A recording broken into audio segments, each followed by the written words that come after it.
का global warming भी कहीं ना कहीं अपना पार्ट प्ले कर रही है, कितना नेगेटिव पार्ट प्ले कर रही है सर, अगर आप बता पाए तो। देखिए, ये जो क्लाइमेट चेंज और ग्लोबल वार्मिंग एक एक दूसरे के पूरक ही आप कह सकते हो, कि यानी कि पर्यायवाची भी कहा जा सकता है, कि जो ग्लोबल वार्मिंग के कारण ही पर्यावरण में बदलाव हो रहा है। जो हम्म। हम ग्रीन हाउस गैसेस का उत्सर्जन कर रहे हैं, ग्रीन कवर को डिप्लीट कर रहे हैं। आपने देखा होगा कि कंक्रीट जंगल बनते जा रहे हैं।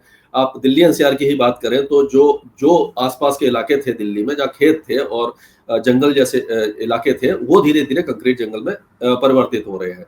तो हमने बिल्कुल। ग्रीन कवर को डिप्लीट कर दिया, और डेवलपमेंट के नाम पर जो कंक्रीट जंगल बना दिए, और जो रिन्यूएबल एनर्जी की तरफ कम गए। अब धीरे धीरे जा रहे हैं सोलर एनर्जी और न्यूक्लियर एनर्जी, विंड बिल्कुल। एनर्जी की तरफ। तो ये जो है, ये सारे जो बदलाव है, इसका असर हम देख रहे हैं। इसीलिए ये जो आगे की जो मैं बता रहा हूँ इंक्रीमेंट वेदर की हम्म। इंसिडेंट और फ्रीक्वेंसी इंटेंसिटी बढ़ने वाली है। जी। अच्छा सर, इस बार दिल्ली में कितनी बारिश हुई है, और मतलब आम तौर पर होने वाली बारिश से कितनी ज्यादा हम उसको कह सकते हैं, क्या कितना कैसे माप सकते हैं हम उसे कि इस बार देखिए, इतनी ज्यादा इसको बारिश। जो बारिश है वो एग्जैक्ट मुझे याद नहीं है, 560 मिलीमीटर के आसपास बारिश होती है, जो अगस्त के महीने में जी। दिल्ली में मिलती है। 560.6 मिलीमीटर के आसपास होती है, और ये 1000 मिलीमीटर से ज्यादा ऑलरेडी हो चुकी है। तो हम्म। यानी कि आप कह सकते हो कि 1.5 गुना बारिश तो हो चुकी है, 1.5 गुना या 2 गुने के आसपास पहुंच रही है। तो ये एक तो जो मानसून है काफी ज्यादा एक्टिव हो गया है।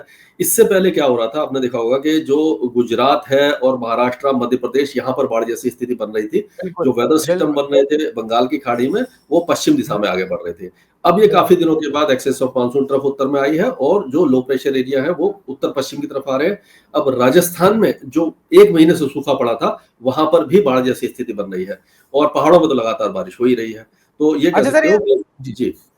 जी बोल बोल बताएं सर। हाँ, ये कह सकते हो कि ज्यादातर जगह पर सामान्य से ज्यादा बारिश हुई है। लेकिन पूरे इंडिया का अगर हम एवरेज निकालें, तो इस समय 104% मानसून चल रहा है, जो 100% से मतलब 4% ज्यादा है। और जो हमने फोरकास्ट किया था 103% किया था, मौसम विभाग ने 106% किया था। जी। ठीक है। अच्छा सर, जो आप कह रहे हैं कि 4% हम इसे एज अ होल पूरी कंट्री के लिए ले सकते हैं कि अमूमन आमतौर से 4% ज्यादा जी। हो रही है। अच्छा सर, ये तो एक बात रही। दूसरी बात, जो एक्सेस ऑफ रेनफॉल हो रहा है, क्या उसका भी कुछ फायदा है, उसके कुछ बेनिफिट्स हैं, कुछ पॉजिटिव पॉइंट्स हैं उसके?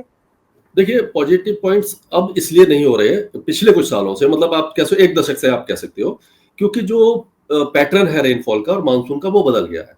जैसे मैंने जी। पहले बताया आपको कि जो लगातार बारिश होती थी, शीट क्लाउड बनते थे, जो हम्म। 3 से 4 दिन तक लगातार बारिश देते थे। उससे क्या होता था, ग्राउंड धीरे धीरे बारिश आती थी, पानी जमीन में हम्म। जाता था, ग्राउंड वाटर रिचार्ज होता था, फसलों को फायदा होता था।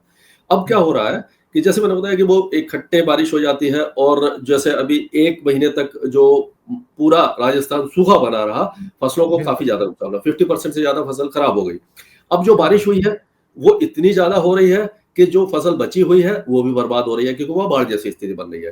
तो जो अतिवृष्टि है उससे फायदा कम हो रहा है, नुकसान ज्यादा हो रहा है। लेकिन अगर इसी को हम इस पानी को संचित कर सके, यानी कि जो ऐसे रिजर्वयर वगैरह ज्यादा बना सके जिसमें ये इसको इकट्ठा किया जा सके, रेन हार्वेस्टिंग हर जगह करी जा सके, तो इसका जी। यूजफुल यूज भी हो सकता है। लेकिन अभी ये फिलहाल बह जाता है और नुकसान पहुंचाता है।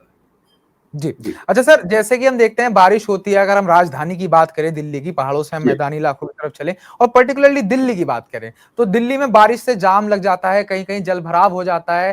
तो ये जो ओवर रेनफॉल है, ये और किस तरीके से नुकसानदायक हो सकती है सबके लिए? ये और कैसे-कैसे हमारी लाइफ को इफेक्ट कर सकती है? देखिए, ये मुंबई में भी आपने देखा होगा कि मुंबई में 2005 के बाद से इस तरह के इंसिडेंट हो रहे हैं। जयपुर में आपने देखा, प्रयागराज में देखा कि घरों में पानी भर गया, एक-एक मंजिल तक पानी आ गया। और चेन्नई फ्लड आपने देखी थी जो 2015 में आई थी। और जी। दिल्ली में हर साल जब भी 50-60 मिलीमीटर बारिश हो जाती है, तो भी ये प्रॉब्लम आ जाती है। तो बिल्कुल। इससे हम एक तो ये है कि हाँ, इंटेंसिटी तो बढ़ रही है, जो शॉर्ट पीरियड में ज़्यादा बारिश हो रही है, वो तो बढ़ ही रहा है। लेकिन जी। हमारा जो इंफ्रास्ट्रक्चर है उसको भी हमें थोड़ा-सा मेंटेन करना पड़ेगा। आपको मालूम है कि मानसून से पहले अगर हम ये सारी इंतज़ाम पहले कर लें, आपको मालूम है कि जुलाई-अगस्त में सबसे ज़्यादा बारिश होती है।